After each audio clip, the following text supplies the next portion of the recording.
माँ शारदा के चरणों में नमन करता हूँ। आइए क्लास 12 मैथ NCERT की क्लास में कक्षा 12 के बच्चों का स्वागत है। एक्सरसाइज 13.5 है, इसका 7वां सवाल और 9वां सवाल का हल इसमें हम दे रहे हैं। आइए देखें सवाल क्या है, प्रश्न क्या है, आप इसको देखें। एक सत्य असत्य प्रकार के 20 प्रश्नों वाली परीक्षा में, कई प्रश्न हैं, 20 प्रश्न वाली परीक्षा में मान लें कि एक विद्यार्थी एक न्याय सिक्के को उछालकर प्रश्न का उत्तर निर्धारित करता है।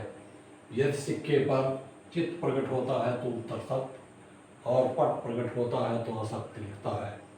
इसकी प्रायिकता ज्ञात कीजिए कि वह कम से कम 2 उत्तर सही देता है। 2 उत्तर सही देने की प्रायिकता को निकालना है। आप देखें हल इसका। मान लिया चित्त आना x दर्शाया गया तो परीक्षाओं की संख्या इसमें क्या होगी, 20 होगी, क्योंकि 20 प्रश्न हैं।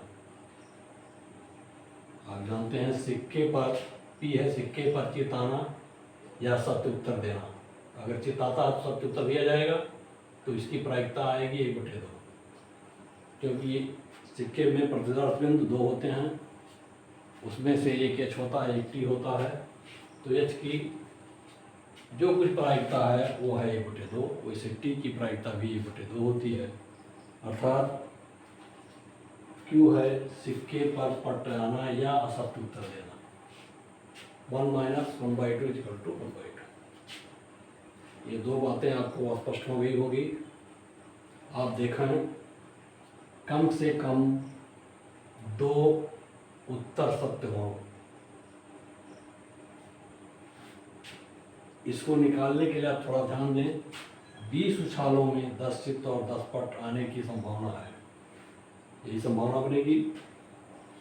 अतः कम से कम 2 उत्तर सत्य होने के लिए आवश्यक है कि 10 + 2, 10 तो हो गया चित्त बराबर बराबर का, लेकिन 2 और सही होना चाहिए।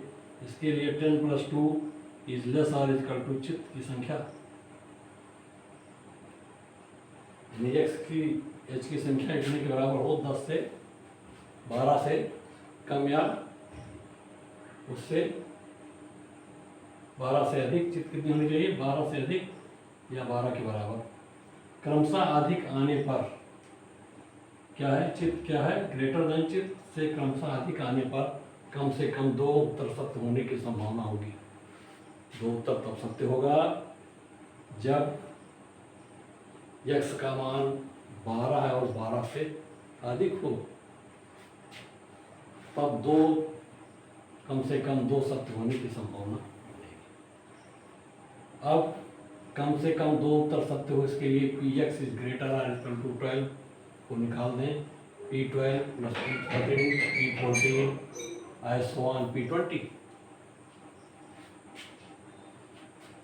अब आ गया = P12 पर 20C12 Q raised power 20 - 12 P raised power 12। आपने P का मान 1/2 निकाला था, Q का मान यहाँ निकाला है 1/2, दोनों बराबर निकाला है। Q उत्तर सत्य को, P उत्तर सत्य को प्रदर्शित कर रहा है। इसको क्रम में लिख लें।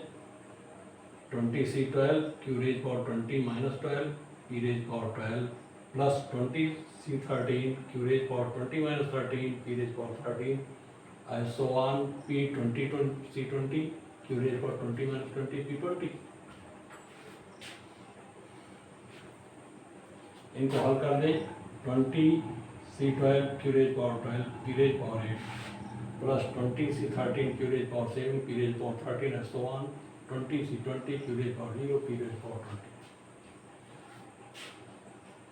अब आ जाएगा 20C12 1/2 की घात 12 × 1/2 की घात 8 प्लस 20C13 1/2 की घात 7 and 1/2 की power 13 and so on 20C20 1/2 की पावर 20। आइए जो कॉमन हो निकाल बाहर कीजिए। 1/2 की घात 20 कॉमन है हर जगह, क्योंकि देखिए 12 8 यहाँ 20 है, 7 13 यहाँ 20, इसके आगे वाले भी 20 होगा, लास्ट में भी 20 है पावर। 1/2 की पावर 20 को बाहर कर दीजिए, बाकी सब कॉमन में जो द्विपद गुणांक है सब कॉमन में हो जाएंगे। 20C12 द्विपद गुणांक हुआ प्लस 20C13, ऐसे 20C14 S1 20C20। ये आंसर हो गया आपका। यहाँ समझने की बात यही है, 20 उछालों में 10 चित 10 पट आने की संभावना है। कम से कम 2 सत्य होने के लिए 12 लेस चित से क्रमशः अधिक आने पर कम से कम 2 सत्य होने की संभावना प्रबल हो जाएगी। इसको निकालने के लिए द्विपद बंटन लिया जाता है। NCR Q⁻n - R P⁻r के बंटन से निकाला गया है, आप जानते हैं। ऐसा 9वां सवाल देखें इसकी। एक बहुविकल्पी परीक्षा में 5 प्रश्न हैं।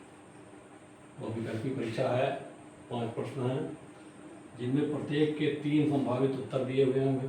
जिसकी क्या प्रायिकता, इसकी प्रायिकता क्या होगी कि एक विद्यार्थी अनुमान से 4 या उससे अधिक प्रश्नों का सही उत्तर देगा।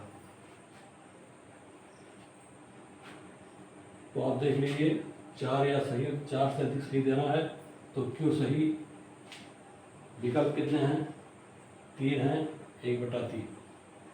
एक प्रश्न के 3 विकल्प, तो एक सही होने के लिए 1/3, ये क्यों हो गया सही के लिए, गलत के लिए 1/3 बराबर 2/3, यानी 2/3 गलत होने की संभावना, 1/3 ही सही होने की संभावना 3 विकल्पों में आपको मिलेगी। ध्यान दीजिए। अब ये P और Q आपको मालूम हो गए हैं। अब P 4 या 5 प्रश्नों का सही उत्तर हो, इसके लिए P4 + P5 5 निकाल दीजिए। P4 का हो गया 5C4 P⁻5 - 4 Q⁻4, ऐसे प्लस 5C5 Q⁻5। मान रख दीजिए 5C4 2/3 × 1/3 का पावर 4 प्लस 1/3 का पावर 5। 1/3 का पावर 5 कॉमन लीजिए। देखिए यहाँ 4 पावर है, यहाँ 1 है 3, तो कुल मिला करके 1/3 का पावर 5 हो गया। तो 1/3 का पावर 5 यहाँ कॉमन ले लेंगे, तो यहाँ आपको बचेगा 2, यहाँ बचेगा 5, 5/2, यहाँ बचेगा 1, ये हो गया 10 + 1 11, 11 × 1/3 की घात 5।